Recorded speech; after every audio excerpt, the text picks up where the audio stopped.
ವಿಶ್ವದ ಶ್ರೀಮಂತ ದೇಗುಲಗಳಲ್ಲಿ ಒಂದಾದ ಆಂಧ್ರ ಪ್ರದೇಶದ ತಿರುಮಲ ತಿರುಪತಿ ದೇವಾಲಯದಲ್ಲಿ ಅನೇಕ ವಿಶೇಷ ಘಟನೆಗಳು ನಡೆಯುತ್ತಲೇ ಇವೆ. ಅದರಲ್ಲಿ ಒಂದು ಘಟನೆ ಪ್ರಮುಖವಾಗಿ ಈಗ ಮುನ್ನೆಲೆಗೆ ಬಂದಿದ್ದು ವೈರಲ್ ಆಗ್ತಾ ಇದೆ. ತಿರುಪತಿ ದೇವಾಲಯದ ಮೂಲೆಯಲ್ಲಿ ಕೂತಿದ್ದ ಅಜ್ಞಾತ ವ್ಯಕ್ತಿಯೊಬ್ಬರನ್ನ ಎಲ್ಲರೂ ನಿರ್ಲಕ್ಷ್ಯವನ್ನ ಮಾಡಿದ್ರು. ಆದರೆ ಆತ ಮೌನವಾಗಿ ಟಿಟಿಡಿ ಅಧ್ಯಕ್ಷರ ಕೈಗಿಟ್ಟ ಆ ಒಂದು ಚೆಕ್ ಇಡೀ ಆಡಳಿತ ಮಂಡಳಿಯನ್ನೇ ದಂಗುಬಡಿಸಿತ್ತು. ಕೋಟಿ ಕೋಟಿ ಒಡೆಯ ತಿಮ್ಮಪ್ಪನ ಹುಂಡಿಗೆ ಕೋಟಿ ಕೊಟ್ಟ ಆ ಭಕ್ತನ ಕಥೆ ಕೇಳಿದ್ರೆ ನೀವು ನಿಬ್ಬೆರಗಾಗ್ತೀರಾ. ಈ ಘಟನೆಯನ್ನ ಟಿಟಿಡಿ ಸದಸ್ಯ ಎಸ್ ನರೇಶ್ ಕುಮಾರ್ ಕಣ್ಣಿಗೆ ಕಟ್ಟುವಂತೆ ಬಿಚ್ಚಿಟ್ಟಿದ್ದಾರೆ. ಬನ್ನಿ ನೋಡೋಣ.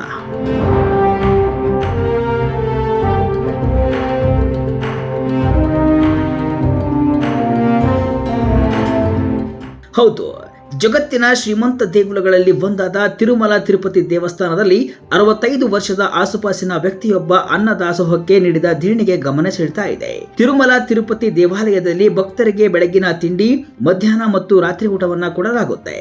ದಿನ ಒಂದಕ್ಕೆ ಅಂದಾಜು 2.7 ಲಕ್ಷ ಜನ ಅಲ್ಲಿ ಪ್ರಸಾದವನ್ನ ಸ್ವೀಕರಿಸುತ್ತಾರೆ ಮತ್ತು ದಿನವೊಂದರ ಅನ್ನದಾಸೋಹಕ್ಕೆ 44 ಲಕ್ಷ ರೂಪಾಯಿ ಖರ್ಚಾಗುತ್ತೆ. ಅನ್ನದಾಸೋಹಕ್ಕಾಗಿ ಪ್ರತ್ಯೇಕ ನಿಧಿಯನ್ನ ತಿರುಮಲ ತಿರುಪತಿ ದೇವಸ್ಥಾನ ಸ್ಥಾಪಿಸಿದೆ. ಈ ನಿಧಿಗೆ ಈಗಾಗಲೇ ಸಾಕಷ್ಟು ಹಣ ಹರಿದು ಬಂದಿದ್ದು ಸುಮಾರು 10 ವರ್ಷಕ್ಕೆ ಸಾಕಾಗುತ್ತದೆ ಅಂತೆ. ಈ ನಿಧಿಯಲ್ಲಿ ಸಂಗ್ರಹವಾಗುವ ದುಡ್ಡಿನ ಬಡ್ಡಿಯಿಂದ ದಿನಂಪ್ರತಿ ಅನ್ನದಾಸೋಹ ನಡೀತಾ ಇದೆ.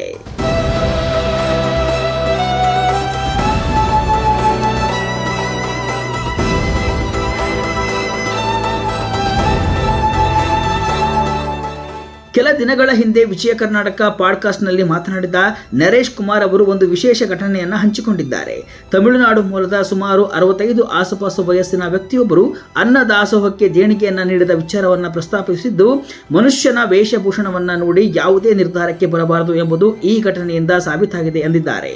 ಅದೇನೆಂದರೆ, ಟಿಟಿಡಿ ಆಡಳಿತ ಮಂಡಳಿಯ ಕಚೇರಿಯಲ್ಲಿ ಸಿಂಪಲ್ ಆಗಿ ಬಟ್ಟೆ ಧರಿಸಿಕೊಂಡಿದ್ದ ವ್ಯಕ್ತಿ ಕಾಯುತ್ತಾ ಒಂದು ಮೂಲೆಯಲ್ಲಿ ಕೂತಿದ್ರು. ಟಿಟಿಡಿಯ ಸಿಬ್ಬಂದಿ ಇವರು ದರ್ಶನದ ಟಿಕೆಟ್ ಪಡೆಯಲು ಮಂಡಳಿಯ ಅಧಿಕಾರಿಗಳನ್ನ ಕಾಯುತ್ತಿದ್ದಾರೆ ಅಂತ ಅವರನ್ನ ಮಾತನಾಡಿಸಲು ಹೋಗಿರಲಿಲ್ಲ. ಅದಾದ ನಂತರ ಟಿಟಿಡಿಯ ಸದಸ್ಯರೊಬ್ಬರು ಅವರ ಬಳಿ ಮಾತನಾಡಿಸಿದ್ದಾರೆ. ಆಗ ಘಟನೆಗೆ ದೊಡ್ಡ ತಿರುವು ಸಿಕ್ಕಿದೆ. ಟಿಟಿಡಿ ಸದಸ್ಯರು ಅವರ ಹತ್ತಿರ ಹೋಗಿ ತುಂಬಾ ಹೊತ್ತಿನಿಂದ ಕಾಯ್ತಿದ್ದೀರಿ ಅಲ್ವಾ, ಯಾಕೆ ಅಂತ ಕೇಳಿದ್ದಾರೆ. ಆ ವ್ಯಕ್ತಿ ಟಿಟಿಡಿ ಅಧ್ಯಕ್ಷರನ್ನ ಭೇಟಿಯಾಗಬೇಕಿತ್ತು ಅಂತ ಹೇಳಿದ್ದಾರೆ. ಯಾವ ಕಾರಣಕ್ಕೆ ಅಂತ ಕೇಳಿದಾಗ ಅನ್ನದಾಸೋಹಕ್ಕಾಗಿ ದೇಣಿಗೆ ನೀಡಬೇಕಿತ್ತು ಅಂದಿದ್ದಾರೆ. ಆಗ ಟಿಟಿಡಿ ಸದಸ್ಯರು ನಮ್ಮಲ್ಲೇ ಚೆಕ್ ಅಂಡ್ ಡ್ರಾಫ್ಟ್ ಕೊಡಿ ಅಂದಾಗ, ಇಲ್ಲ ನಾನು ಅವರ ಬಳಿಯೇ ಕೊಡ್ತೀನಿ ಅಂತ ಆ ವ್ಯಕ್ತಿ ಹೇಳಿದ್ದಾರೆ. ಕೊನೆಗೆ ಟಿಟಿಡಿ ಸದಸ್ಯರು ಅವರನ್ನ ಅಧ್ಯಕ್ಷರ ಬಳಿ ಕರೆದುಕೊಂಡು ಹೋಗಿದ್ದಾರೆ.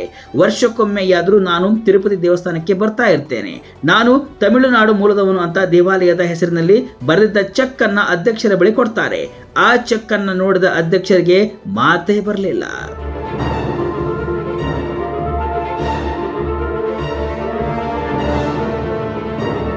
ಅಬ್ಬಬ್ಬ ಅಂದ್ರೆ 10 ಲಕ್ಷ ಇರಬಹುದು ಅಂದುಕೊಂಡಿದ್ದ ಅಧ್ಯಕ್ಷರು 3 ಕೋಟಿ ರೂಪಾಯಿ ಚೆಕ್ ಅನ್ನ ನೋಡಿ ಸುಸ್ತಾಗಿದ್ದಾರೆ.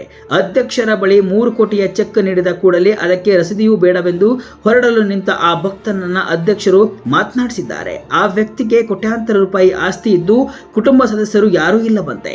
ದೇವಾಲಯಕ್ಕೆ ಬರುವ ಭಕ್ತರು ಸಂತೃಪ್ತಿಯಿಂದ ಊಟ ಮಾಡಿಕೊಂಡು ಹೋಗಲಿ ಎನ್ನುವ ಕಾರಣಕ್ಕಾಗಿ ದೇಣಿಗೆ ನೀಡ್ತಾ ಇದ್ದೇನೆ ಅಂತ ಅಲ್ಲಿಂದ ಹೊರಟಿದ್ದಾರೆ. ಒಂದು ದಿನದ ಅನ್ನದಾಸೋಹದ ಸ್ಕೀಮ್ ಅನ್ನ ಇತ್ತೀಚೆಗೆ ಅಂದರೆ ಇದೇ ವರ್ಷದ ಮಾರ್ಚ್ ತಿಂಗಳಲ್ಲಿ ಟಿಟಿಡಿ ಪರಿಚಯಿಸಿತ್ತು. ಅದರ ಪ್ರಕಾರ ದಿನವೊಂದರ ಖರ್ಚು 44 ಲಕ್ಷ ರೂಪಾಯಿ. ಕ್ಷೇತ್ರದ ವೆಂಗಮಾಂಬ ಅನ್ನ ಪ್ರಸಾದಂ ಭವನದಲ್ಲಿ ಅನ್ನದಾಸೋಹ ದಿನಂಪ್ರತಿ ನಡೆಯುತ್ತಿದೆ. ಇದಕ್ಕೆ ದೇಣಿಗೆ ನೀಡುವವರು ಅವರೇ ಭಕ್ತರಿಗೆ ಊಟವನ್ನ ಬಡಿಸಬಹುದಾಗಿದೆ. ದೇಣಿಗೆ ಕೊಡುವವರ ಹೆಸರನ್ನ ಡಿಸ್ಪ್ಲೇ ಬೋರ್ಡ್ನಲ್ಲಿ ಹಾಕಲಾಗ್ತಿದೆ ಅಂತ ಟಿಟಿಡಿ ಹೇಳಿದೆ.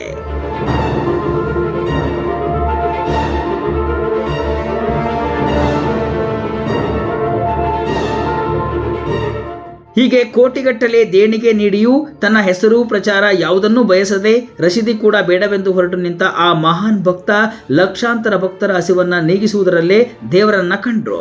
ಈ ಘಟನೆ ಮನುಷ್ಯನ ವೇಷಭೂಷಣಕ್ಕಿಂತ ಅವನ ಗುಣ ಮತ್ತು ನಿಸ್ವಾರ್ಥ ಸೇವೆ ದೊಡ್ಡದು ಎಂಬುದಕ್ಕೆ ತಿರುಪತಿ ತಿಮ್ಮಪ್ಪನೇ ಕೊಟ್ಟಂತಹ ಸಾಕ್ಷಿ ಅಂತಿದೆ.